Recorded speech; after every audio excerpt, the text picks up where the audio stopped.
Welcome back to Taking the Leap podcast. I'm your host, Bob Dickey. This afternoon, we're going to be interviewing a very good friend of mine, Triniti Gawthrop. She is an amazing CEO and founder, having led multiple companies here within the United States, having worked both in the marketing and advertising industry in New York City and also Los Angeles.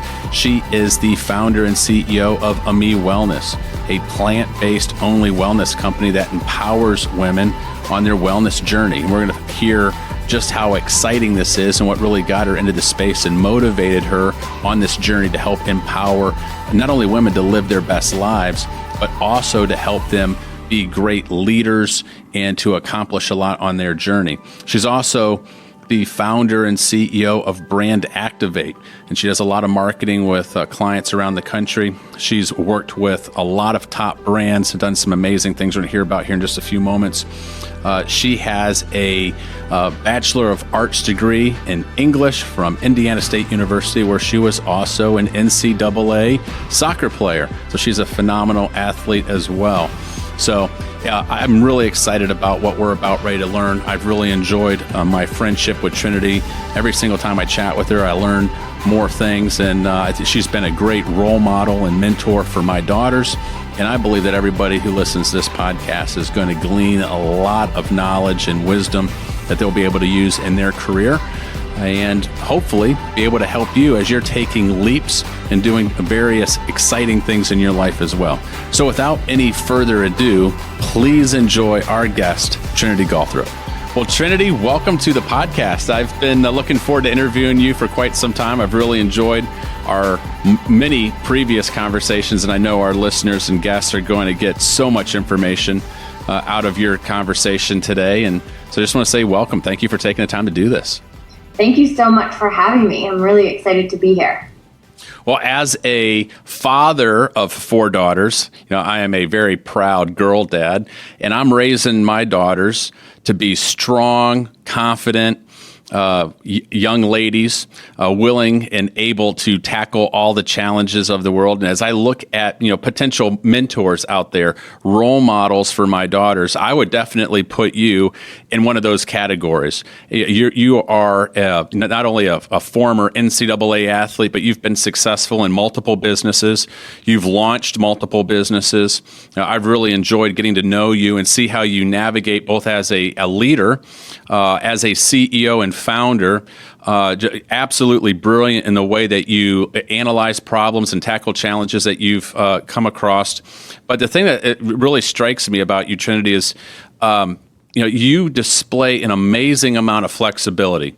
And so not only flexibility in the way in which you've been able to lead your company, grow your company, all the various things that are on your plate, but your flexibility as a mom. You're a mother, you're a wife. You've got so many various things on your plate. I'd just like to understand, tell us a little bit about how important flexibility is in your life and all the various things that you're doing and how you've been able to navigate all this.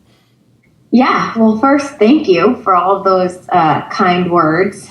I don't know that there are certainly times in my life when I shouldn't have been anyone's mentor, but it is a role that I think anyone can grow into,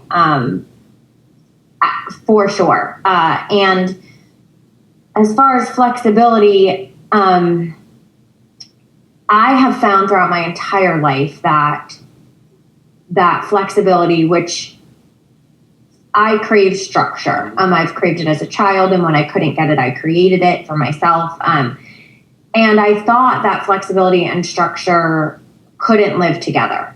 So I found that when I tried to create a very rigid structure, and I was very often taking a round peg into a square hole, that I was trying to live a picture of happiness that fit the structure, or a picture of success that fit the structure, but I wasn't happy. And my businesses weren't, at that point, my business wasn't successful.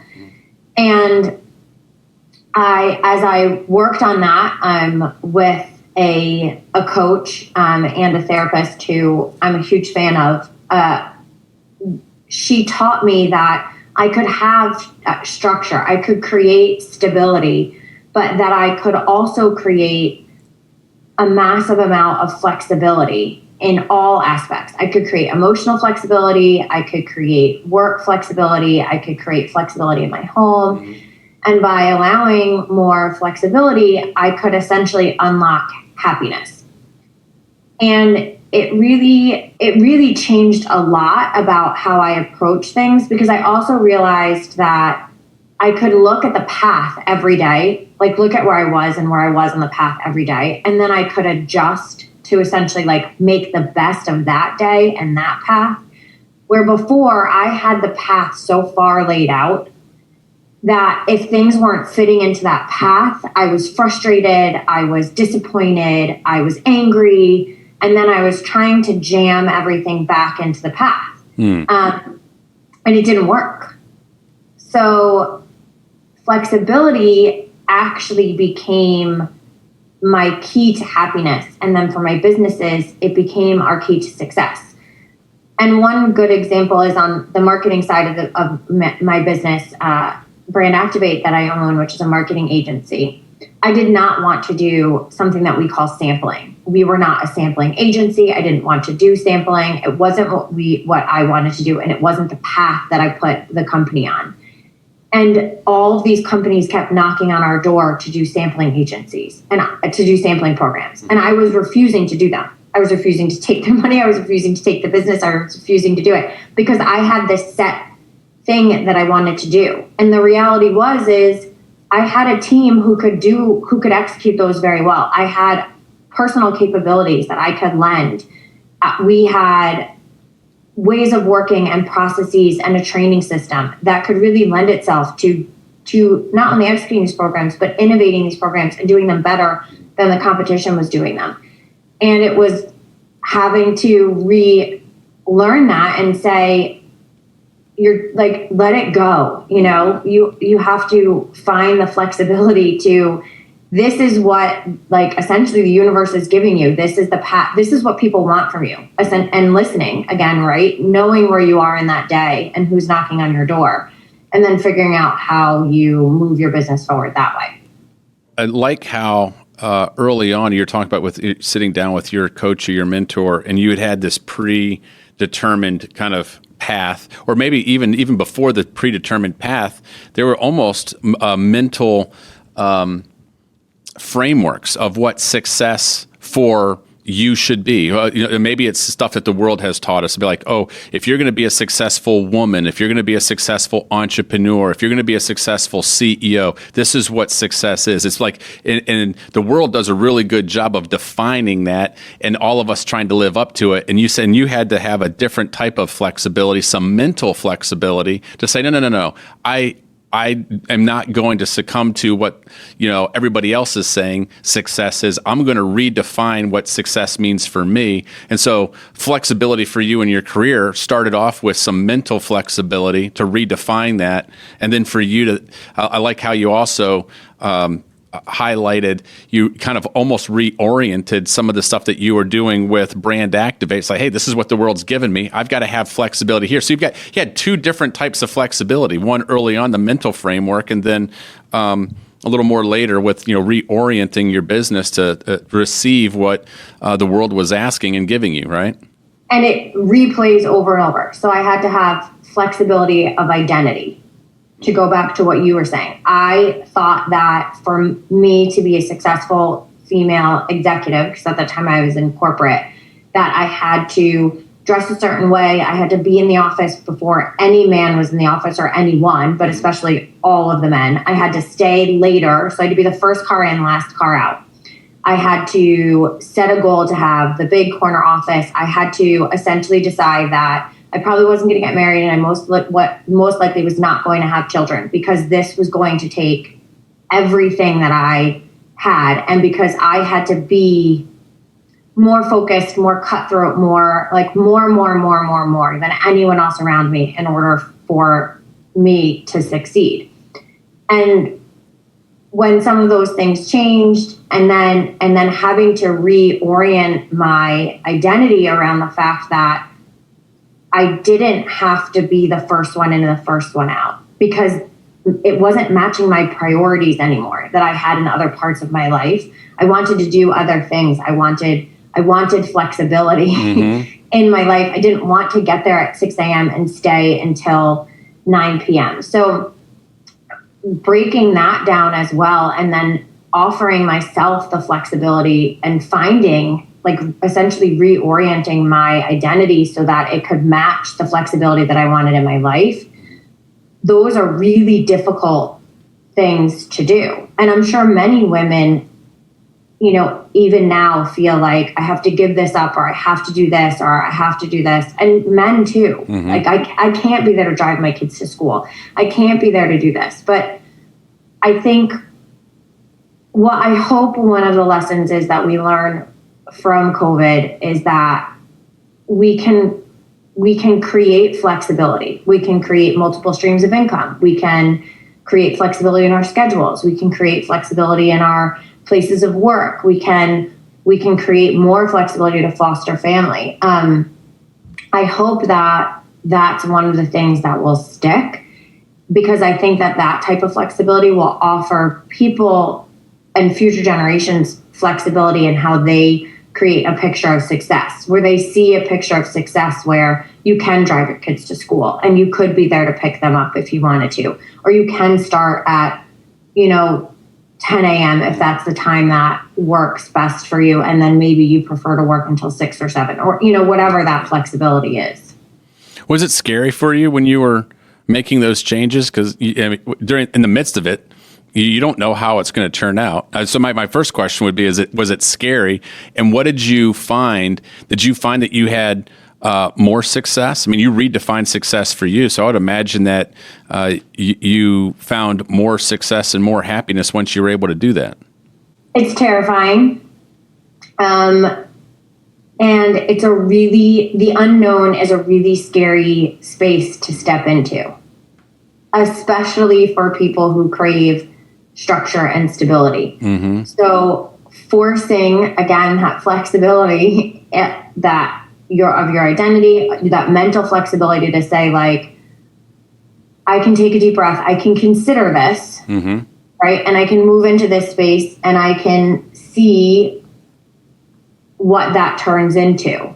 And in that, then once you give yourself that freedom, one of the things that I noticed when I looked at a lot of different entrepreneurs was they seemed so fluid. It was like, so I started this company and then I did this and then I went and did this and then I did this. And I'm like, well, how could you have all of that in a plan? I didn't have it in a plan. And that fluidity really informed a lot of the flexibility. I call it flexibility, but I call it fluidity for them. I don't know why. Right. But it informed a lot of the flexibility of, like, you're not going to know necessarily that next step. And it's better if you don't, because it allows you to, like, really look at where you are today. You can have a vision, and a vision is different, right? Yeah. Because a vision is like, it's a goal cast. It's something, it can be short term, but it also usually is just a bigger space that you see. But you're not designing the path specifically to get there. That's kind of the brick by brick that you can do every day based on the circumstances that are coming at you or that are placed in front of you for that specific day. So it really is a huge mind shift. And once you can shift your brain to kind of lean into that flexibility, you lose a lot of the fear, because you're really just thinking about, like, okay, tomorrow I have to do this. And then tomorrow I have to do this. And it doesn't mean that in scary times that you don't feel that fear, but it, again, just in leaning into it is like, okay, today is the day that I've got. Right. This is the opportunity to do what I've got to do for myself, with my family, with my business, and then making your decisions based on that. I think it's brilliant the way you've looked at it. I mean, one of the things that I've tried to do in my career, and I don't think I started out this way, but similar to you, I've had to have a great deal of flexibility in my career and my entrepreneurial journey. And so I want to see if you've done this, if this is something that you do. But for me, I have found it really helpful. I mean, so I'm kind of like a little bit of an engineer. I have an engineering background. And so I like actually the discipline of going through creating a plan. I know long-term kind of where I want to be, what I want to accomplish, I have the vision. And I'll go through the discipline of actually writing stuff out, goals, timeline, things like, a structure, right? So that's on one side of it, but on the other side of it, also being open to being, extremely flexible that, hey, if an opportunity presents itself, you never know how things are going to go. You have to be really, I think the way you coined it is being very open, open for opportunity, open for adjustments. But I try to do both. I try to have the discipline to chart something out. So if the plan worked perfectly, this is what I'd like to potentially do, but be open, having some flexibility. I see there's two different types of people that I see. You've got on one end, you've got the folks that are just like, c'est la vie. Whatever's going to happen is going to happen. It's just whatever. And that seems to be almost maybe too much flexibility. Right? It's like, whoa, maybe make a plan or two, maybe at least think about it for a split second. And then on the other end, you could have somebody who is just so dogmatic about, this is my goal, this is my plan, I've got to have this achieved by such and such date. And they're so locked in, linear and non-flexible. Either one of those polar opposites would be very dangerous, especially in today's economy. Wouldn't you agree? Yeah, absolutely. And I can tell you that at different times in my business, I've been both. Mm-hmm. So I've been there where I'm like, this is our plan. This is exactly what we're doing. This is how we're going to do it. I had 50-page business plans, and I had flow charts, and I had the ultimate strategic plan completed, mm-hmm. and I had all of these things. And because I was so focused on going that way, mm-hmm. I wasn't seeing that I wasn't driving the business. I was executing according to my plan, but mm-hmm. I wasn't learning what I was supposed to be learning along the way. I wasn't seeing the signs that were happening. I was looking at the data, but I was looking at the data as it drives towards my plan, mm-hmm. not as the data, like what the data could really tell you. Because you can be executing a world-class plan, but if you're not mindful of the changing environment around it, right? Like the entire economy could be changing. You're executing according to plan, but you'd be like, if you pick your head up sometimes you're like, oh, maybe I ought to be going in a different direction, right? Yeah, 100%. Best laid plans, right? Yep. Everybody's mm-hmm. heard that. Yeah. You could have the best written, best business indicator. You could have done all the research. I had the best SWOT analysis. I mean, all of the things, mm-hmm. the things that they say you're supposed to have, all the things, you could have all of them. And if, to your point, if you don't pick your head up and look around, or if you're so vested in what you think your mission is, and you stop looking at, but it's a business, mm-hmm. and you stop looking at the business end of your mission, you might find yourself in a tough spot. And I've also been there where I'm like, stay on it. Whatever happens tomorrow is going to happen tomorrow. No plan has worked. So whatever happens tomorrow. Mm-hmm. And let's just especially in a startup environment, there comes a point where you've really just got to let it all go. Mm-hmm. And you really are throwing spaghetti at a wall, which is one of my least, that does not work with who I am. Right. And you've just have to keep trying and failing forward, mm-hmm. and trying and failing forward and trying and failing forward. And it is such a tough process. But you celebrate the wins, and that's where you have to be incredibly flexible, because also some of the things that succeed are the things you don't like. Yeah. It's a plan you don't like. It's an ad buy you didn't like.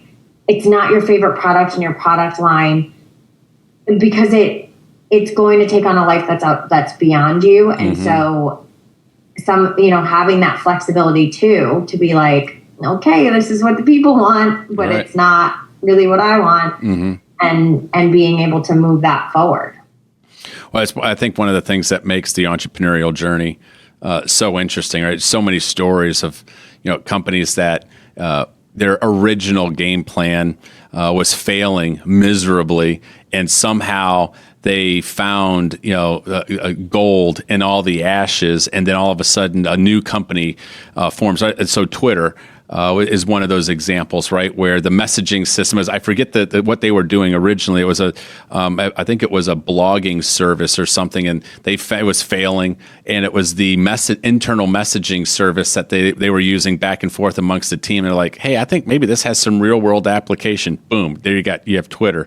I think Instagram was originally, the original name for that company was Bourbon, and it was so it was a way of sharing photos, and they pivoted and iterated and finally came out with Instagram. But there's just so many of those types of things, and so I think in your journey, what you've learned and you've discovered of being open, having that mental flexibility, I think that's so critical for success. Where you started with, it's like, you know what, I'm going to flip the narrative. I'm not going to accept what the world tells me is the definition of success. You did some time of soul searching of what does success mean for you, for your family, and then once you had that, then you were open to being flexible in other areas of life to be able to achieve it. That's something I'm going to make sure I'm spending time teaching my daughters to have that type of mental flexibility, define success, and then be open to what the world is providing. Speaking of my daughters, what advice? I mean, since you've here you are a successful female founder, CEO, female executive. What advice would you give young girls that are following in your footsteps today? What are some of the things that you've learned on your journey? Things that you would, whether it could be advice that you would give to, young female executives right now that want to be in your shoes, or young girls who are, in junior high school, and wanting to follow in your footsteps. What have you learned along the way? I would say one of the biggest success drivers for me has been tenacity. If you want something, you absolutely cannot take no for an answer. I don't really hear the word no. Like, I hear it and then I'm like, oh, I didn't ask the question right, or I'm asking the wrong person, or like, I just don't really hear it. And even when someone's like, that's not possible, I'm like, isn't it though? Like, it just isn't really like a concept that has worked with my brain. And so I always just think like, that's not the answer I want. I'm a huge fan of hookah, hang up and call again. Like, if you get the wrong person at customer service and they give you the answer that you don't want, I'm like, oh, you just hang up and call again. And then you get someone else and they give you a different answer. And I think I just sort of apply that to life. Like, that's not the answer I want. I'm just going to ask someone else, or I'm going to find someone else that could help me, or I'm going to figure out another way. So I think that part of that is tenacity. Just stay in it. And if you think it's possible, if you believe in it, then it absolutely is, because you can make it possible. And again, you might have to have some flexibility, so it might not be exactly the way that you wanted it to be, but like, don't let that be the thing that stops you. Just like keep going. Like, keep asking, keep pushing, keep moving what you care about forward. You think that you were born with natural tenacity, or is this a muscle that you developed over time? How would somebody develop tenacity? I mean, you also strike me as a person who doesn't have a whole lot of fear. To be tenacious, to exercise tenacity, you have to like almost not have a whole lot of fear or care about what people think, right? You just gotta like, hey, this is what I'm doing, regardless. I think it can be fostered. Okay. When my parents told me I could be anything, I actually really believed that. And that I could do anything. And so I think you can, and my mom was someone who very much believed in like, question everything. Like, nothing has to be what it appears. So question everything, push the boundaries. Maybe an authority is not your authority. So really pushed me. She probably would have pushed me even farther. I'm not like there's the part of me that really likes that structure and stability. So I'm not even when people, talk about really disrupting something, I'm not always very comfortable with that because disruption would mess up my whole structure and stability situation. Mm-hmm.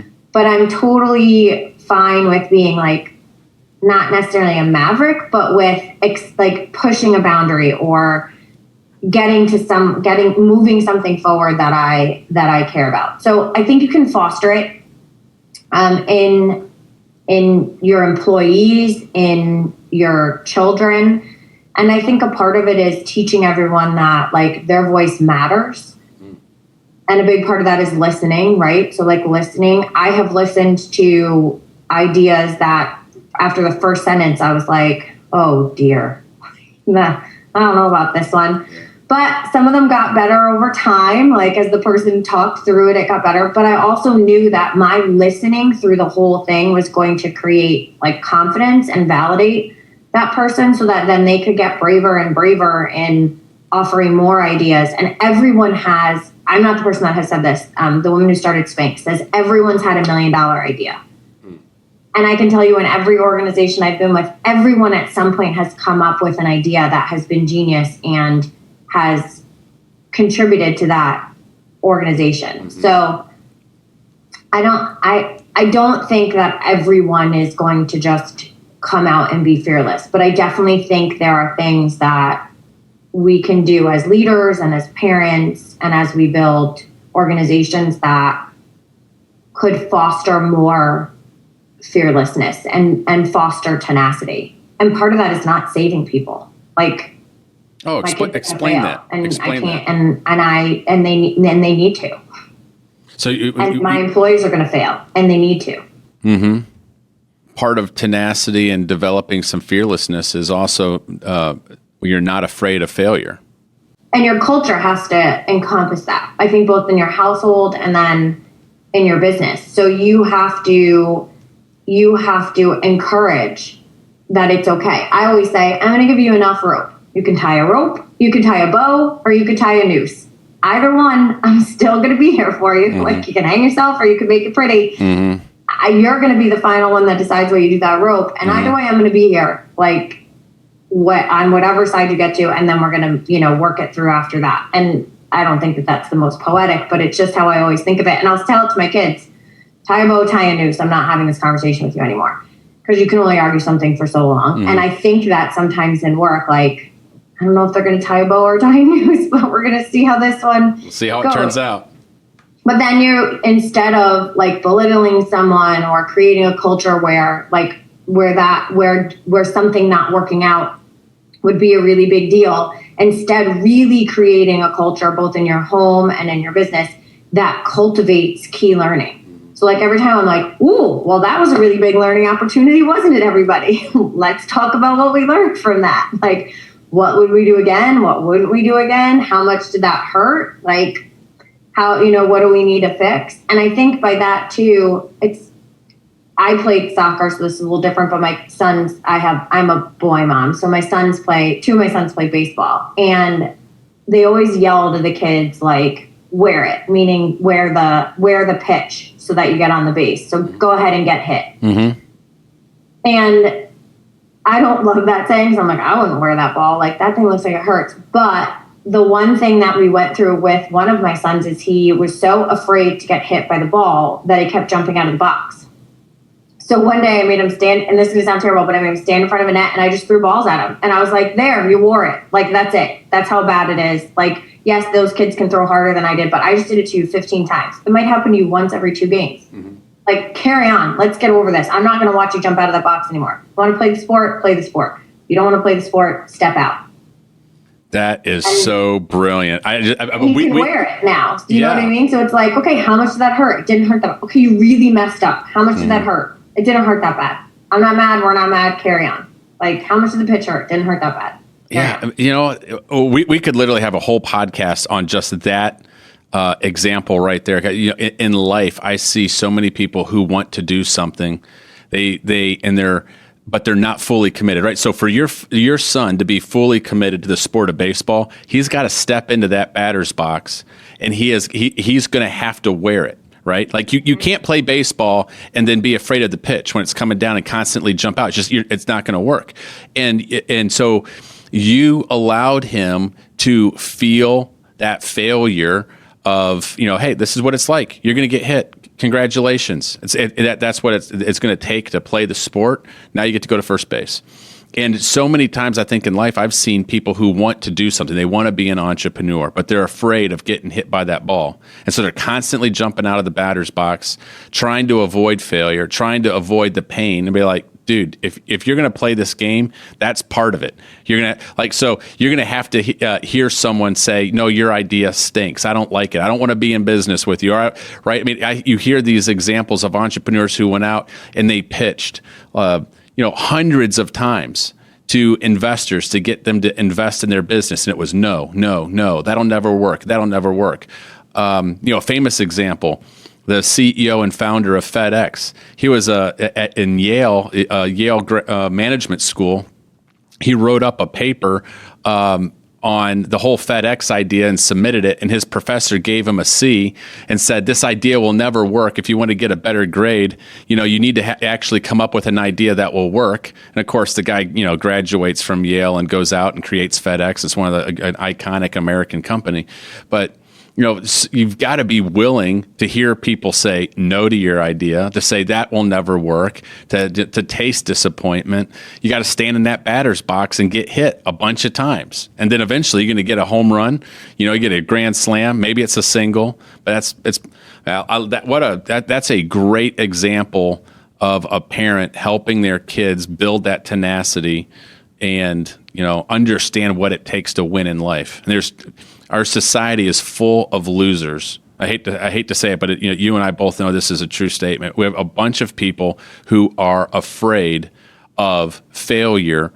They desperately want to be able to achieve success in life, but they're so scared to fail and be like, guys, that's part of it. You're going to have to get hit by a couple pitches, right? Yeah. And I think sports is such a great way to learn that. You're going to win some games, you're going to lose some games. Mm-hmm. And I definitely, you're going to win a meet, you're going to lose a meet. Mm-hmm. You're going to wear it or you're going to jump out of the batter's box. Mm-hmm. So there's so much in sports that I think can help teach you the lessons. And if it's not sports, you could find a lot of those same similarities on a lot of different things. You could play a musical piece. You're going to miss some notes, and then you're going to play it beautifully. And not everything comes from practice. Some of it comes from instinct. Some of it comes from just sheer will. Some of it comes from dedication. And you don't always have to be the most skilled. When you look at tons of people who have started successful companies, they're not necessarily the smartest. They're not necessarily, the expert in mm-hmm. whatever the specific area is. To your point, it is a special, to really create something like a FedEx. I think it is a little bit of a special alchemy, mm-hmm. of things coming together. Right. And not every company is a FedEx. There are thousands, probably hundreds of thousands of successful small companies that we never even hear about. Mm-hmm. And I think for them, it probably is a combination of flexibility, tenacity, dedication. The other part is a lot of people want something, but they don't want to work for it. Mm-hmm. And I see a lot more of that in every day, where I get that you want it, but nothing is easy. Right. Expand on that a little bit, because I 100% agree with you. It's like people see the trappings of success, right? They see an example, like last night, there was the Oscar award ceremony, right? I didn't watch it, but I saw remnants of on the news this morning as I was getting ready. And I think that's a perfect example of, there's so many people who would love, right, to be a movie star, right? It's this sexy industry. You're on the big screen. You're going to be Brad Pitt or Angelina Jolie, whatever, and that walk the red carpet, win the Oscar. But are you willing to actually do all the grunt work to get there, right? The none of those people just accidentally just stumbled out of bed one morning and won an Oscar. I mean, if you track their stories, there's years of them waiting tables at some dive restaurant, and they're taking thousands of auditions and getting turned down. People tell them you'll never make it, never make it, never make it. They're continuing to go and hone their craft or doing stand-up comedy or whatever. Getting in those little B-rated movies, and all of a sudden one day somebody has the lucky break. They got their lucky break. And we're like, is it really luck, or was it like 2 decades of them toiling away and they finally made it, right? But we all cheer when we see the Oscar ceremony, and so I'm just wondering, there's so many people. We all want the trappings of success, right? But do we really want to be on that journey to do what it takes to get there? What have you experienced? Well, I think you really nailed it with lucky break, because the one thing, our society has created a value around an overnight success, a lucky break. Something has to be fast and easy and big. You can lose 15 pounds if you drink 1 cup of this coffee. You can take this. We want the easy route. So we don't want to listen. The majority of us don't want to listen to the story of the 10,000 steps. We want it to have been an overnight success, because if it's an overnight success, then we can do it without having to put in any of the effort. Mm-hmm. So we need a big break, an overnight success, a this, a that. We don't want we don't want the long story, the toil, the effort. And I think that's a society thing. And so I think we really have to break that. And I think we break it, again, starting as parents. And I break it, I think, when I hire people, because my interviews are really not fun. And they usually start with this will be the most difficult job you've ever had. Because I think if someone wants to stay past that, then you might really want to come and work here every night. It might be the most fun. It might not. There might be days that it is. There might be days that it's not. You might learn the most. You might not. I can't guarantee you any of those other things, but what I can absolutely guarantee you is that it will probably be the most difficult job that you've had. So I think we have to start, everybody needs to know it's not easy. And if anyone is telling you that it is, and I've posted about this a number of times because it makes me nuts. You are not going to make $1 million overnight. You are not going to join a company and make $300, in your first week. Maybe you will, but then you'll never repeat that, because that's just how they set it up to catch you. You're not going to, there is no easy way. Even the lottery, statistically, the chance that you're going to win on the first time that you ever play the lottery is so statistically far out there. You'd have to play every single day. Well, guess what? That's an investment. That's an effort. You went and you bought that ticket every single day just to win the lottery. It's we really have to change. We'd have to change everybody. So I guess that's too hard, right? So you've got to start somewhere, and just being honest about it's hard. Everything takes hard work, and that's why it's rewarding, because you put effort into it. Talk about what you've learned regarding consistency, because I would imagine that it's not just a hard work for a moment in time, but it's hard work consistently over a long period of time. So I'm an athlete as well. Well, I guess I should say former athlete, but track and field, and after college, marathons. And one of the things that I learned is that, the momentum that you build in athletics, especially in running, it's it builds on itself. And if I took a week or 2 weeks off, it was amazing how much fitness I could lose. And it was almost like starting all over again. For me to be able to hit my goals, I had to consistently work at it again and again and again for a long period of time to be able to hit my goal. And I found the same thing happens in business. Right. And I watch people who will be like, man, they will give a world-class effort for a brief moment in time and be like, okay, I'm going to take my foot off the gas. I'm going to rest for a little bit and I'll get back into it, next month or next quarter. And I personally think it's almost impossible to have success when you're on again, off again, start, stop, start, stop, start, stop. It's like you've got to be consistent for a long enough period of time to be able to have success. Have you experienced that in your life as well? Yeah, absolutely. And I think there's like two sides to that, right? So one is you have to put in the effort to build the systems and the people who can keep you successful, even if you don't have your pedal on the gas in that specific area. Because I definitely have found, right, there's, especially having multiple businesses, there are times when you're gonna have to be pedal on the gas over here, pedal on the gas over here. But if I was pedal to the gas and then because I have to be over here and then because I have to be over here, and I didn't create any systems and I didn't foster the people who could keep it going, then it wouldn't continue to carry itself. So I think when we do hear those success stories of people in business who have built these really big, who have built even not big, successful businesses, but who do say, like, I can take a day off and spend it with my grandkids. I can take an afternoon off and drive my kids. I can create that flexibility. They created the flexibility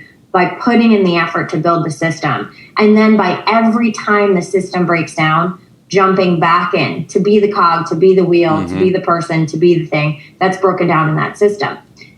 And I do think there's times in your business life where you are at an all-out sprint, and you have to know that that's what you're going into, and you have to recognize it, and then you have to be dedicated to it, and you've got to see it through to the end if you want to see any success from it. And then there are times, not where you're going to be able to coast, but where you could take a day and go and clear your head, and you could hike on a Monday if you wanted to hike on a Monday. You could shorten your workday if for a while you wanted to shorten your workday and refocus on your family. But again, it's going to be because you built those systems that can keep your business running. If nothing keeps your business running except for you, then every time you step on the brake, your business pumps the brakes. So true. Always goes back to systems thinking. So you're actually probably more of an engineer than you realize. You've engineered success in a lot of. When I hear you talk, and I know you do. I know that you architect things. Like, I think I do it a little bit different, and I also do it, I think, because I want it all to work, right? So I do it more out of necessity. And I feel like you do it because how your brain works is so incredible. And it's something that I watch and I'm just so fascinated by. And I think you do it because you are architecting, like, first a plan and then a vision and then almost like a universe. And it's just really cool. I've never heard. Very different, where I'm more of like a bull in a china shop. Like, let's just climb it and we'll figure it out. Well, I love watching how you create and how you lead. It's been fascinating and super fun. I've learned a lot from you. As we've had so many conversations over the last, year and a half, and so I think that we both have maybe different styles and mutual respect and admiration as we have kind of learned from each other, especially over this last year with COVID, as we've been trading stories and working together. But so Triniti, tell me a little bit. I mean, the name of this podcast is Taking the Leap, and you've taken the leap multiple times. Even after the age of 40, taking a pretty big leap, right? So what have you learned in your entrepreneurial journey, but specifically taking the leap to try something new, to do something different? What are some of the things that you've learned on that journey of yours? Well, I started a wellness company at the beginning of COVID when I was, if I'm 45 now, then probably when I was we launched at the beginning of COVID. I started it before that. So in my early 40s, because I'm 45 now. And to do that, I had to create the systems and get a company running that I had started that was completely in my wheelhouse of everything that I had built. It was the culmination, we'll say, of my career, right? It used every part of everything that I learned. I had every right to be there. I had every right to start that business. I was, could have been considered an expert in that area, maybe, and still could. And it's a business that I'm involved in today. And I took this total left turn and leap of faith just based on personal experience and a change in geography where I felt like the women around me and myself were not being offered the opportunity for alternative medicine and specifically for plant-based medicine. Mm-hmm. And I was really disappointed in how quick the medical community was around me that I was being exposed to, how quick they were to write a prescription, mm-hmm. to essentially what I call flip a script to each of us and all of us, even for things that we weren't asking for. We were actually trying to have a conversation about what the opportunities were there. So coming around, watching that business almost completely fall apart, talking to you about it for a year, getting your advice and your insight of what can I do? What should I be doing? What am I not seeing? Mm-hmm. And then working through and eventually creating a path forward for that business together mm-hmm. was an incredible experience. And in it, I would have to do a whole other podcast for you to tell you all the things that I've learned. But the biggest key takeaways for me were that I came from a space where I was always being asked and essentially like the expert. So I was being asked and I answered a question. I had to listen, but it's a different level of listen when you are constantly asking things like, what didn't I ask? What am I not understanding? What am I not seeing? Mm. What should I be afraid of that I'm not afraid of? And not fear in a paralyzing way, but fear in a like, I should take note. I should be aware. I should know that that's a danger zone and to find another path. What are the signs that I'm not recognizing? And then beyond that, what are the success metrics that I'm maybe not measuring, that I'm not, maybe the company's doing better than I think it is. And maybe because we're in our first year and it's in a space that I'm not, familiar with, maybe I don't even know how to measure success. Mm-hmm. So maybe I'm using all the financial measures, but there are actually other measures that show that we will be healthy or that we could, that we are viable. And right. I just don't even know what to look at. Right. So I think my biggest lesson is and again, it's the fear thing, but like you have to embrace and really lean into like, you're not going to know everything. You can't do everything. And that's hard because sometimes you have to prioritize things you don't want to prioritize. And just to really, you'll hear it and I'll say it a lot in meetings. I end a lot of calls with it. Like, what should I have asked you that I didn't ask? Mm-hmm. What's something that I'm not measuring that I should be measuring? Like I'll constantly looking into what you might know that I don't know. And I think Pitbull said it best, and this is going to be very funny that I'm quoting Pitbull, but there's this book called the Third Door, I think, or the Back Door, the Third Door. It's a really good book, and it's a business book, mm-hmm. But it's well written and it's entertaining. And he interviews Pitbull, and Pitbull says, and it's much more involved in this, but the line that I've kept and that I'm kind of, that I have really adopted is, I want to be life's intern.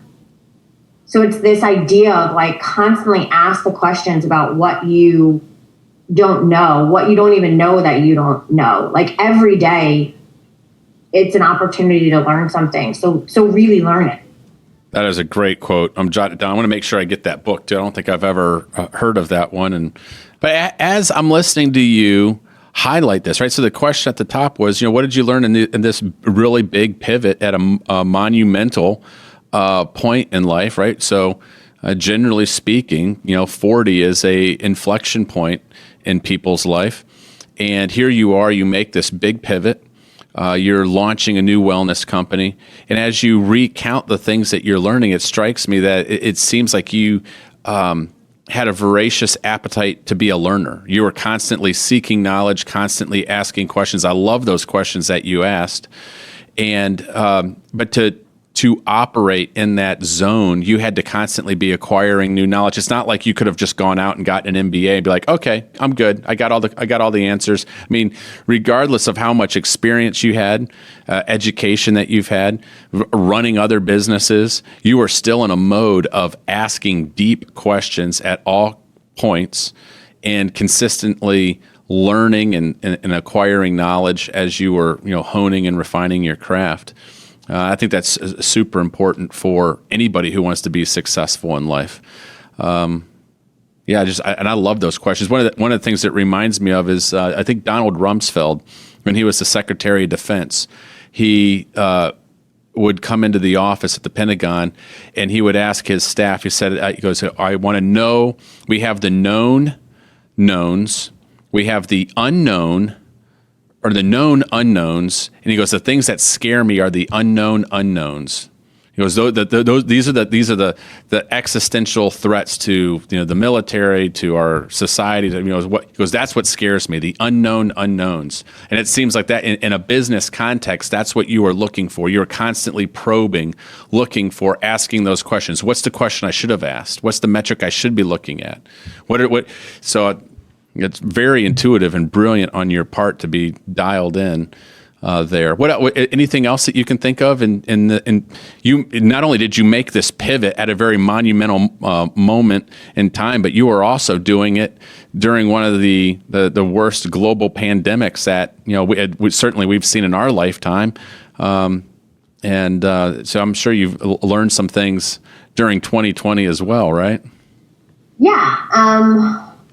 I think that was really the biggest one. And in that is also wrapped up with the fact that no matter what the situation is, no matter when in history or the future, you're going to be a leader, you are going to be faced with the unknown. You are going to be faced with things that someone else hasn't necessarily dealt with. Mm-hmm. So if you have the opportunity to ask, people questions, or really just take advantage of your resources. And have all the conversations. Like, don't stop talking to anyone and everyone who's willing to have a conversation with you. Don't be afraid to ask people essentially for help, and help meaning I just want to have a 20 minutes of your time, 30 minutes of your time, an hour of your time, which for someone who's never met you before might be a big ask. But I can't tell you how many people I just sent a note to and said, I respect you. I respect what you've built in your business. This is what I've done. This is what I think I'm struggling with. Mm-hmm. Could I have an hour of your time to tell you a little bit about where we are and ask you some questions about where I'm trying to get us, to see if maybe you can help identify what I'm doing wrong, because mm-hmm. there is that feeling too. It was very hard not to blame myself for us not being wildly successful, especially because we had made a choice to be not only a direct sales company, but also an e-commerce company in a time when e-commerce was booming. Mm-hmm. But what was very hard to, have conversation around is that, yes, e-commerce is booming, but very much people were looking for brands that they deemed safe, that they already knew. There was discovery happening, but startups were not necessarily at the top of everyone's purchasing list. Mm-hmm. So, sometimes it's also you have to be able to look at the situation and take it apart. Mm-hmm. And especially in an environment where you are a leader, sometimes people are going to tell you that it's your fault, or that, sometimes you're going to be in what feels very much like a pressure cooker. Mm-hmm. And I think the other thing I learned was, and I know you are very kind and you say I'm fearless or I have this confidence, but I had to really dig deep to find a confidence in myself to not accept their words as my truth. Mm. No, I did not we made these decisions together. You're my board. I worked with you. We picked this budget. We chose this path. We made these business assumptions. Mm-hmm. We all did this together. So it's not okay now that you turn around and say, I failed. I've done this to the company. That's not the reality that we're all dealing with. That might be the reality that you want because it releases you from certain things, mm-hmm. but that's not really what's happening. Right. But I had to really work through trusting myself and having enough confidence in myself to take that position and really analyze it and be able to say, here are some things that I think I could have done better. Here's a lot of what I learned, but that doesn't mean that what you're saying is correct. Right. Well, I think it goes back to the beginning of you being mentally flexible and defining success and taking a moment to do some deep dive introspection.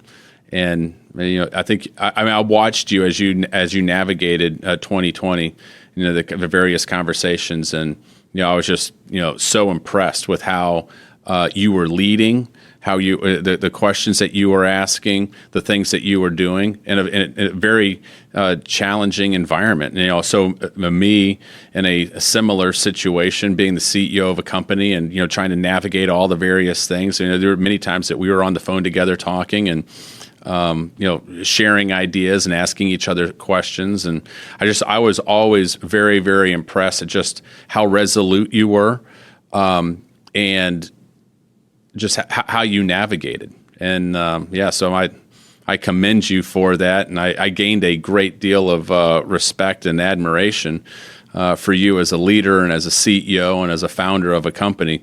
Maybe that's a good segue back on the topic of plant-based wellness, because here we are in the midst of this pandemic. All of a sudden, health-related issues are at the forefront. People are like, "Oh, do I need to? How do I protect myself? Against this this virus?" And we've had long conversations about you shared why you were so passionate about alternative medicine, alternative therapies, if you will, and plant-based wellness. And your background of what you had when you were kind of a little girl growing up, and the things that you saw that your family had, and you wanted to be able to bring that to women and families in need. So can you share with us maybe a little bit of your journey there and why you're so passionate about plant-based wellness?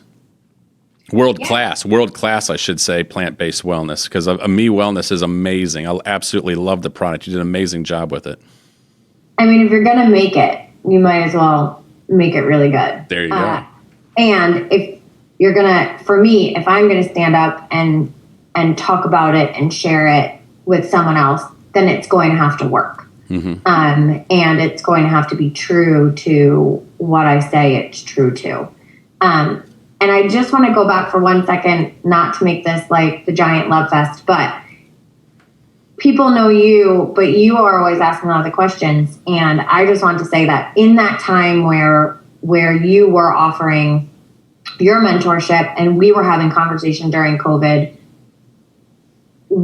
and what then shaped one of the reasons why I was so passionate and excited about giving me a life at Bonvera was that your insight and your focus were so spot on in a time that there's no way that you could have seen what was coming next. So just in the advice that you gave and what you thought, was going to happen, and what you felt like companies needed to do to protect themselves, what you felt like leaders needed to do to protect their people and protect their business, it was completely spot on. And I just wanted to throw that out there because I know that the people who are listening are already your fans, but I want to give them just a little bit more of a reason to be a fan. Oh, and the second part of that was you and the businesses that you've been involved with are very mission driven, and they're very then ethically rooted. And I think being rooted in your beliefs, and those beliefs having to be focused on to do good and to give more than you receive, mm-hmm. are so important, and are such drivers for myself and everyone at Me. So into plant-based wellness. Well, thank you for those comments. You're welcome. People think that they don't know about plant-based wellness, or maybe they don't practice plant-based wellness, but what they don't realize is aspirin originally came from a bark of a tree. So plant-based wellness, to say we're rooted in it, even though that's very punny, we are rooted in it. So our history in medicine is rooted in plant-based wellness. All of the indigenous cultures that we all come from that are the foundation of our time on this planet, they were all rooted in plant-based wellness. So it is a part of our tradition. It's a part of our heritage. And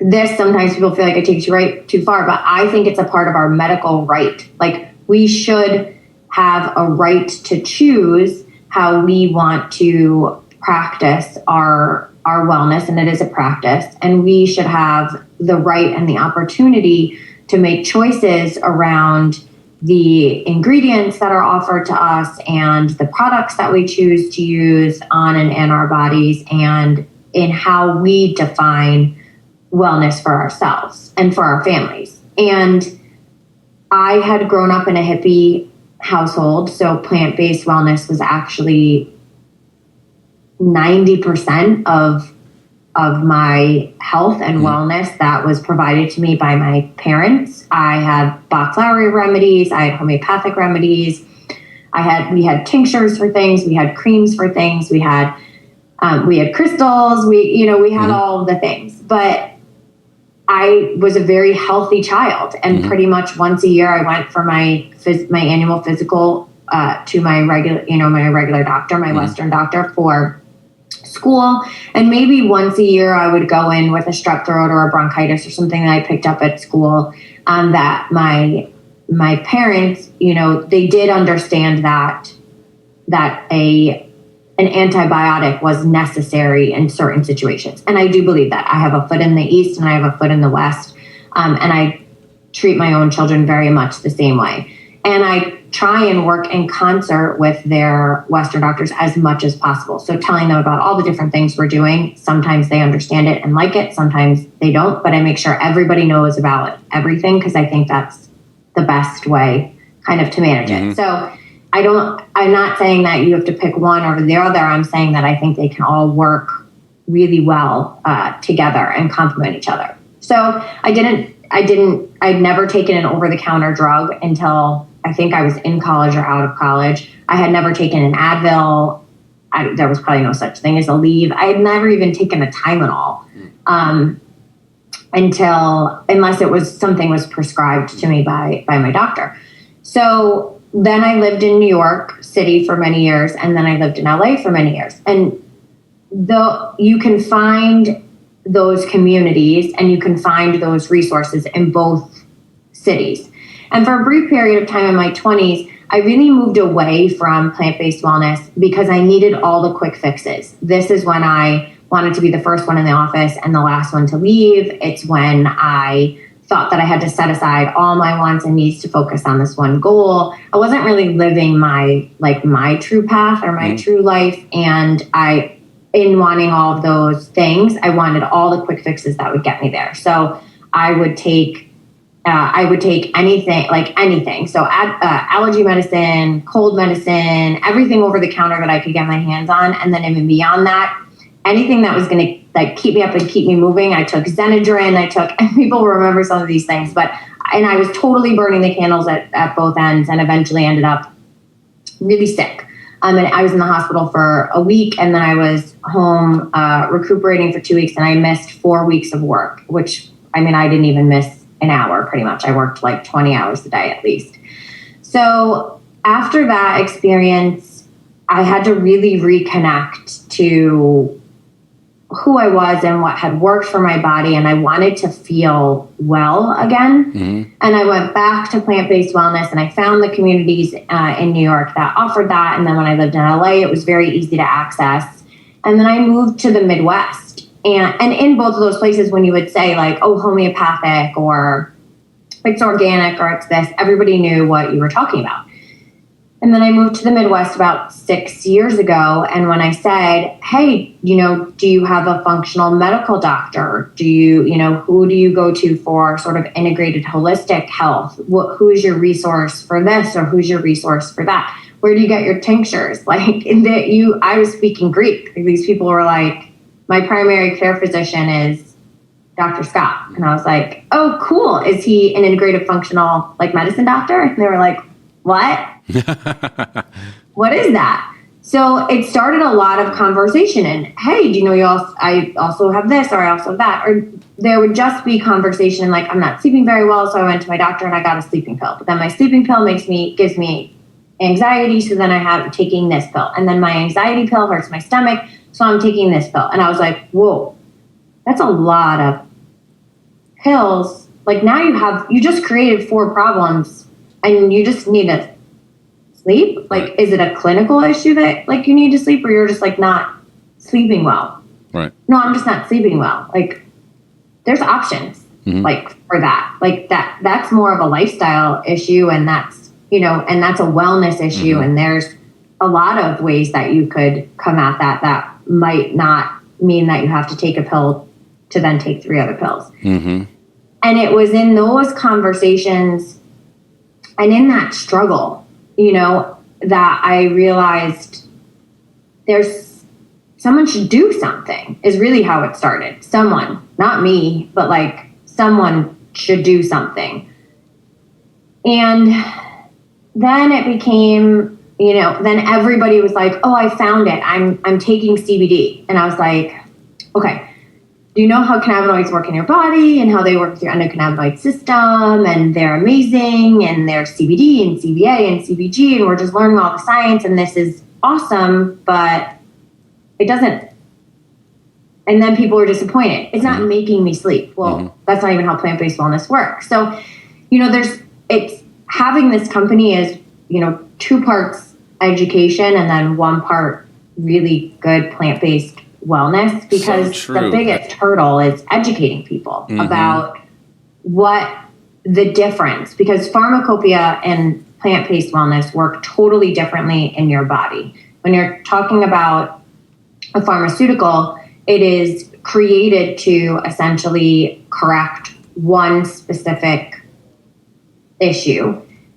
And it is usually at all costs, not meaning like, well, in some instances it is death, but meaning that it can have all the side effects. So you've got one solution and usually anywhere from 4 to 50 side effects that it can create. But when you're talking about plant-based wellness, it works so differently. It's like it's one plant, and that one plant could actually help with like 4 to 50 things because of how plant-based wellness works in your body. So it's flexibility. It's flexibility in mind to be open to the fact that maybe what you've been taught, I don't feel well, I take a pill, I feel better. I want something, I want it to work right away and be immediate, right? So all of these things are being repeated, that all these themes that we've talked about. So it's retraining again, that like flexibility of belief that maybe something else could work for me, that I will be willing to stick to it and do it repeatedly, often enough, long enough that I could reap that benefit. And then will make the lifestyle changes that will support the change that I want the plant to make, so that I become truly and wholly well. There's a reason holistic is not spelled the same way as whole, WHOLE, but I think there is, in my brain, there's completely a reason why they sound like exactly the same word, because it is a whole body approach. It's a whole lifestyle approach. So, and I can give you a perfect example. A woman came to me and said, I don't sleep well at night. I said, okay, let's talk about, I am super fun at parties, by the way. I'm the person that everyone walks up to now and tells all the things that is wrong with them. That's we're fun. at a party and she's like, I don't sleep well at night. I've never met this woman before, but obviously she knows that I started this company. Well, okay, let's talk about, do you know why you don't sleep well at night, or do we have to figure it out together? I don't know why I don't sleep well at night. I'm like, okay, well, take me through your nighttime routine. Let's see if I can debunk anything in this. And so she's taking me through it. And part of it is I drink a bottle of wine every night before bed. And I was like, there's your problem. I like wine too, but it has a ton of sugar in it. And so it's actually your body breaking up that sugar in the wine, both the alcohol sugar and the actual sugar, throughout the course of the night, because you're metabolizing it and it's messing with your circadian rhythm, with your sleep rhythm. So you have to stop drinking the bottle of wine and you have to reset your circadian rhythms, and then you should be good to go. And we have a great, suite of products that I think can help you with that. But you're going to have to stop drinking a bottle of wine before bed. I don't want to. And I was like, then you don't want to sleep. Basically, because the reality is that you have to make hard choices sometimes. You have to make hard choices to be successful at anything. And that includes, your wellness. But so she's going to go for the quick fix. She's going to go get a pill to help her sleep, which is going to cause 3 or 4 other problems, right? So that's the path that she's going to go down unless she chooses the hard fix that is the right fix for her. So she did, and then I saw she ends up being the sister of one of my friend's moms. So then I see her quite a few months later, and she said, I didn't listen to you, and I didn't want to stop drinking the bottle of wine, so I went and got a sleeping pill. She is the example of the sleeping pill gave me anxiety. So she chose this whole catalog of prescription meds, and each one created another issue that then she had to overcome. And so she eventually decided that wasn't going to be a route for her. And she made some of those lifestyle changes that she needed to, and she started using our products, and she sleeps really well now. And not only does she sleep really well now, but because she was able to make that positive change for herself, she said that it really empowered a lot of her other wellness decisions, in that not only was there an opportunity, but she said for the first time in a long time, she felt like she was in control of her wellness, and that she could be successful, she could make a successful change. And I thought that part was fascinating as well, because think about it, when you take a prescription pill, you're really, and I'm not against all prescriptions, but you take it, you don't know what's going to happen. You have no idea which of the side effects you are or aren't going to experience. You don't know how it's going to impact you. And I think it's a very different scenario when you are saying, I am going to make these positive changes, and then I'm going to support those positive changes through plant-based or holistic wellness. You're in control of all of that, and it's all being dictated by positive choices that you're making, which build confidence, and then because they create a positive response in your life, you are more confident that you're in control of this, so you can do it for longer. It's more sustainable, and then you are experiencing the benefits of it. And that's why it's wellness. It's not just forcing an action in your body, it's creating general wellness in your life. Oh, I love it.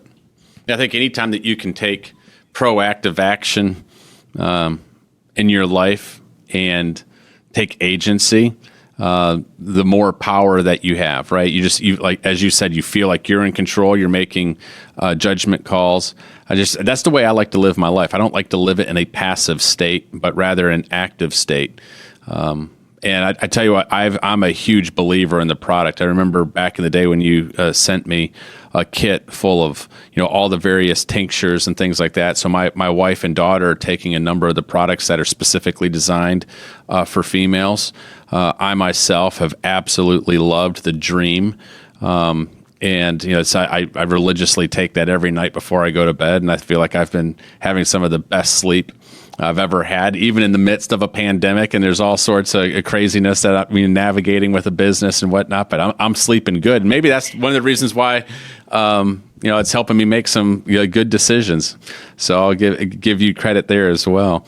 But what else would you like people to know about your particular product? Why don't you share with us some of a few of the basic tinctures and things that you have within that product line that can be the baseline for people to try? Yeah, absolutely. I think one of the barriers to plant-based wellness is that it comes across as very complex. And as someone who in life really likes the keep it simple model, and as someone who can very easily make something overcomplicated, I as we were creating this, we really wanted to focus on making it simple for the user. So we made sure that even though maybe we had to choose a form factor, which means, something like a tincture. So I think people would love to have a gummy, right? Because a gummy is easy. And I wish that I could make a gummy, but we really wanted to make it easy for the user. And in order to put all of the plants in that are going to make the product work, the tincture was the best way that we could do it. And it was also the way that we could really guarantee efficacy because of the way that it extracts. So I really just noodled there. But my point was that very often when someone approaches plant-based wellness, they will work with a nutritionist or a holistic healer, or they will even just walk into the health food store or a Whole Foods or, whatever market they're in. And they will be recommended a handful at a minimum of vitamins, herbs, herbal supplements, and they will have this whole cart full, or a whole basket, and they'll go up and they'll spend $200 and they'll get home and they'll start to read the instructions. And one is morning and evening, one is before food, one is after food, one is only in the evening, one is 4 capsules, 2 times a day. And all of a sudden it's like, whoa, well, this one's going to run out before this one. This one I can't take with this one. This one I have to take in the morning, but then I don't take at night. This one, that's too complicated. And as much as I will work for wellness, it was one of the things that was tough for me and was a barrier for me, because every time I wanted to do it all, I wanted to do all the things my functional doctor was offering me. I wanted to do all the things that my holistic doctor was offering me, but it was just so much stuff to do. And it was so, you needed sheets to figure it out. And that was not going to be practical in my life as a working mom and probably for many people. So when we chose to do this, and I was working with our MDs, PhDs, certified herbalists, traditional Chinese medicinal practitioners, one of the big challenges I posed to them was figure out how to make it one thing. So either get it all into one capsule, one gummy, one whatever, but figure out how to get it all in one thing, and it has to work. We're not making anything that kind of sort of works. And we're not compromising. So if you're telling me it's a gummy, but we have to compromise because it's a gummy, and so it's not going to work as well, then that's not going to work either. So we didn't set out to make tinctures. They when they all got together and they processed that challenge, they came back and said, you know what? An alcohol-based tincture is going to have the most complete extraction. It gives us the most opportunity to use a variety of plants, both fresh and dried. And it will also really give us the opportunity to make really effective products, because we can pull from so many different practices that way. So we can pull from Ayurvedism, we can pull from traditional Chinese medicine, we can pull from Western herbalism, and we can pull all of those together because they'll all work through the extraction. All of those plants can work in an extraction process and can be combined. And we started calling it blending without borders, never to really be used outside, but just to reinforce with everyone, like, we're not going to be limited. So, because again, if you're going to follow Ayurvedism, it can be really complicated. And if you're going to follow a traditional medicine path, it can be really complicated. And so we started to say, like, all of that has to be stripped away. It can come from anywhere as long as it works together and it works. So once we were able to figure out, that it could be simple and that it could work, then we wanted to look at realistically, what can we solve? And maybe what can we solve that's not solved yet? Because if there's a great product out there, I don't need to make a product. It's already available to women. And so I want to challenge, I want to, kind of fight the battles that haven't been fought yet, because the goal is to get them well. So if I can point them towards a great product, great, easy. Go take that, then take that. We make this, but that one's great. So we didn't make one of those because you could already get that.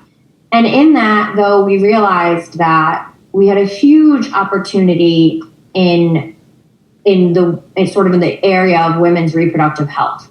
People were not making hormone-free, plant-only products that really effectively tackled the sort of changes of the seasons that women go through, which we ended up naming it seasons because of that, but really tackling, premenstrual syndrome and cramps and menopause and hot flashes. And when they were being tackled, it was usually through different forms of hormone therapy or using synthetic ingredients, and they really didn't have a lot of options. So that was one of our first big focuses.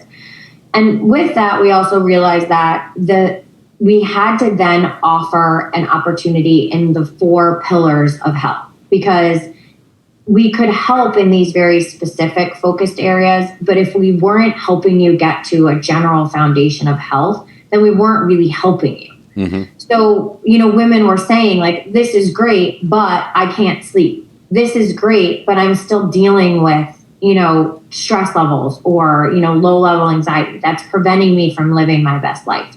This is great, but I'm still having digestive issues, or I don't have enough energy and focus to make it through my day. So that's when we realized, okay, we've got to we have to tackle those. We have to make effective products in those areas so that we can give you those 4 pillars to build your foundation. And then let's go tackle these other areas where we could really be helpful. Well, so you highlighted the seasons line. That was kind of maybe like your initial focus. And that's the line that my wife and my daughter are taking. And then you started branching out from there and all those other things, the dream. And what's the one that it helps with anxiety or stress? Calm. So yes. Dream is sleep, and then calm is, stress. Mm-hmm. And soothe is pain and inflammation, because mm-hmm. we all know you cannot have quality of life if you're struggling there. And daily is kind of your daily health. Mm-hmm. Right.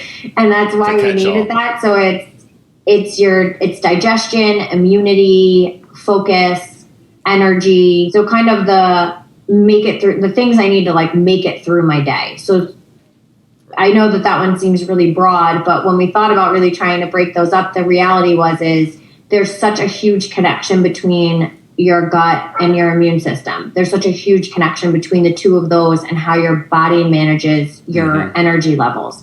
And then if you don't have those fixed, that brain fog very often comes from an issue in your gut or immune system. So all of those systems are so interconnected that we just named that daily and put all of those products under there, because you really need to create that balance in order to, in essence, fix one, fix them all type of thing. Like, you've got to be working to balance all of those. Well, I tell you what, I absolutely love the product line. And so for those who are listening who would like to learn more and try the product, you can go to vivemood.com. That's VIVE mood, MOOD.com. And you can see, all the various reports and the literature, write-ups on the products, everything about it, the certificates of analysis. It's an incredible product line. I use the Dream and the Calm daily. I also use pretty regularly the Soothe. And I have found that to be amazing on my muscles and my joints. Obviously, I've shared with you that my wife and daughter absolutely love the Seasons line. So highly recommend folks to go out there and check out the products in an absolutely incredible line. Triniti, so I know we're kind of coming up towards the end of our time here. I could continue talking with you for the next, hour or so, but I know you're, as a busy CEO, founder, and mom and wife, you got a lot of irons in the fire, so I don't want to take you away from your family and all your other responsibilities. But maybe two closing questions. One of the things that you had written down is that you have a desire to help people stop being so extra, right? A daily mission to help people understand why moderation is so important in life and wellness. Maybe can you briefly touch on that real quick? I know it's probably a big topic. We could have a whole podcast on that one right there, but I didn't want to leave without asking you a question, because I feel like there's a lot of millennials who struggle with this, right? The whole millennial term of FOMO, the fear of missing out, and it's like, right? It's like, no, let's have some moderation. Don't worry about that. My kids call me extra all the time. So it definitely isn't encouraging anyone to shrink, right? I don't want anyone to shrink their personality. I don't want anyone to shrink their light. I want everyone to be the absolute best version of themselves at all times. Mm-hmm. And I think we should all be working towards and making choices that make us the absolute best version of ourselves mm-hmm. all the time. That statement, and one of the things that I've been, just talking about, mm-hmm. even just within, within our, our little universe of anyone who does want to talk to me, mm-hmm. Has been lately that the extremes that I'm seeing in wellness and that people are wholeheartedly diving into mm-hmm. are so unhealthy and are so unsupported historically for what we know works in wellness. And they're so unsupported by science that I almost feel like this secondary mission now where I need to stand up with a megaphone and say, like, you don't, and we have seen those extremes, repeated in the past, and always with terrible implications. People taking fen-phen to lose weight because it was a quick fix and becoming very sick. Mm-hmm. Or, even in the 80s, it was really encouraged to take really high doses of vitamin C. And in a lot of the people that did that, years later, doctors found that it created kidney stones in a large group of people. Mm. And it was directly attributed to those large amounts of vitamin C. So I think that my moderation is really more about balance. Like, if it feels out of balance, if you're being told to eat a diet that only focuses on one of the food groups, it's not a balanced diet. Mm-hmm. If you're being told to do something to an extreme, wearing a sweatsuit and sweating out, 10 pounds of liquid, your body is I forget now off the top of my head, 90% water. Like, you shouldn't lose that much. Mm-hmm. It makes every system work. It helps break down every water soluble thing that comes into your body. So I think it's more just, again, taking that deep breath. And to your point, that FOMO, letting it go, like taking a deep breath. You're not going to miss out on losing the 30 pounds that mm-hmm. this person has posted, that this coffee has created someone to lose. The before and afters aren't real. And if they are, that's one person out of like 400, and they probably did 15 other things to get there. Like, mm-hmm. you're not missing out, because you can't miss out on wellness. It's impossible unless you just don't work for it at all. Mm-hmm. Like, you can create your wellness, and you can create it by doing very small things for yourself that make you feel good, that are good for your body over and over again. And some of them can be really small, really easy changes and choices. And for many of them, they've never changed. Mm-hmm. Your plate should look like a rainbow. There's a reason for that, because there's different antioxidants and different minerals and different things that your body needs in each of those different foods, and what makes them different colors and what makes them taste differently and what gives them different chemical makeups is exactly what makes each of them important. Does that make sense? It totally makes sense. So basically what you're saying is my mom was right, and we all should listen to our moms because they know what's best. Yeah, but on the other hand, then I always say, like, question everything. Yeah. So, like, if it doesn't pass, if you're sitting there looking at that coffee, and I'm stuck on these diet coffees because they're everywhere and they're making me mad, like just crazy and angry. Mm-hmm. If you're looking at that and you're thinking, and you have a moment of pause, and that is your intuition mm-hmm. telling you that this does not pass my aha test. Mm-hmm. It doesn't make me go, there's something that's making me go, huh? Instead of going, aha, like I have figured it out. So if it doesn't pass your aha test, if it's giving you a moment of pause, mm-hmm. that is your intuition. That is your inner voice saying, like, I don't think so. Yeah. So listen to that. It will guide you. That is great counsel, and something that we all need to take to heart, especially during these times. All right, final question. I am an avid reader. I am a lifelong learner, and anytime I get around somebody who is doing interesting things in life, I always like to know what they are reading, how they are growing. So my question is this: what are some of the favorite books that you have read that have had a big impact on your career, or maybe a book that you're currently reading or have read within the last year that's had a big impact on you? Any recommendations? I have a stack of books on my nightstand. Okay. It is currently about 16 books high. It looks like a very precarious mountain right now.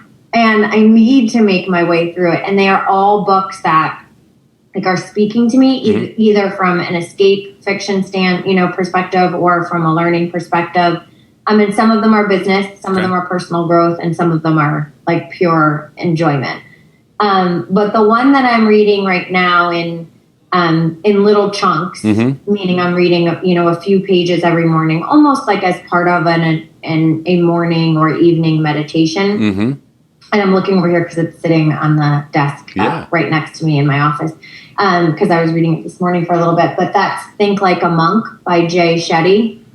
I've heard a number of people talking about this and recommending it, and I've not read it. So Think Like a Monk, okay. And that one really was for me personally. I was going through something, an interpersonal relationship in my personal life, and it's super complicated, and it's wrapped up in a lot of anger and all feelings that I really try not to have in my personal life. And when I'm around this person, it makes me not the best version of myself. It actually brings out the worst, all of the worst traits that I have. And I think we've all been there, right? Yep, for sure. And I was really needing some counsel in my life about how I was going to manage myself and my impulses and all of the behaviors that I was exhibiting that I didn't like about myself. And this book has been incredibly helpful with that, because it takes you through his journey as a monk, and I'm not done yet, but it teaches you the teachings. And one of them is basically don't think the not nice thoughts about the person. Don't speak the not nice words. Don't engage, don't engage in the gossip. Don't engage in the not nice words. And then even beyond that, don't even think them, because even the thoughts essentially are unhealthy to the body, and your mind is capable of so many more beautiful things. And so it spoke to me exactly when I needed that. And I have been lucky that I have been able to kind of find books. And I was really trying to figure out if I could do this whole wellness thing and what I need to learn and if I was crazy, which I totally think I am crazy, but that was when I read The Third Door. And I'm 99.9% positive that it is called The Third Door. And that was the book about Be Life's Intern. And he speaks to all these other incredibly successful people. And he is essentially asking, how do you start something and then how do you get there? How do you get it there?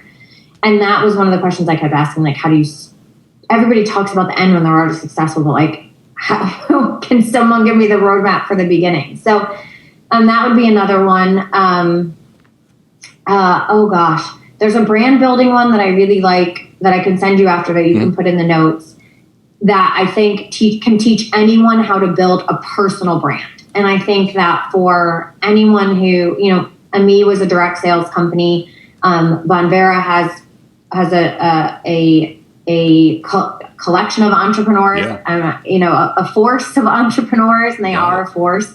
And I think in that, right, you have to be able to figure out how to build your own brand. But really in anything, you have to be able to figure out your own brand and how to build your own brand and present your own brand. And it really broke it down to make it so that anyone could take these steps to go through and build their own brand. And that book was really helpful. I'm terrible with names, so I'll make sure I get you that one. But I think those would be three good ones that have a balance too of The Third Door. It's really entertaining, even though it's a business book. Jay Shetty is totally a personal thing, and the how to build a brand is a very, very business. Take these steps, do these things. Well, that is fantastic. You gave us three great book recommendations that'll hit on three different topics that people can glean practical application for in their everyday life. It strikes me, even as we're finishing up on this podcast, I love the fact that you are asking really important questions in your life and business. You can tell that you're a lifelong learner, constantly seeking to grow, and not only from a personal health and wellness, but mental wellness and just being the best version of you. You definitely are inspiring me, and I'm sure all of our listeners, to go out there and live life to the fullest and be the best version of ourselves. I think that the world needs that today. The world needs everyone who's listening to stand up and to be the absolute best version of themselves and make a difference, not only in your family's life, but also in the lives of those around you. The world needs more hope and encouragement and people, men and women of courage to stand for big and important things. And so, Triniti, I just want to say, as a CEO, as a founder, as a mother, as a wife, as a person who has had to show all sorts of flexibility, not only in this last year, but in your life to get to this various point. Just want to say thank you for taking time out of your busy schedule to be with us on the podcast today. It's been extremely insightful and also motivating. So just thank you once again. Well, thank you for having me. Today's episode was engineered and produced by Jeremy Going. Special thanks to our very special guest, Triniti Gawthrop. Make sure you subscribe to the podcast on Apple Podcast, or if you're an Android user, check us out over on Spotify. If you liked our show, please recommend it to a friend and give us a review. Thanks for listening to Taking the Leap podcast. We'll be back later for more interviews of leaders, business owners, and shakers and movers taking the leap and doing interesting things in life and business. And finally, a special shout out to all the competitors about to represent the United States in the Tokyo Olympics. This is one of my favorite things, the Summer Olympics. We are cheering you guys on. Go over there and make us proud.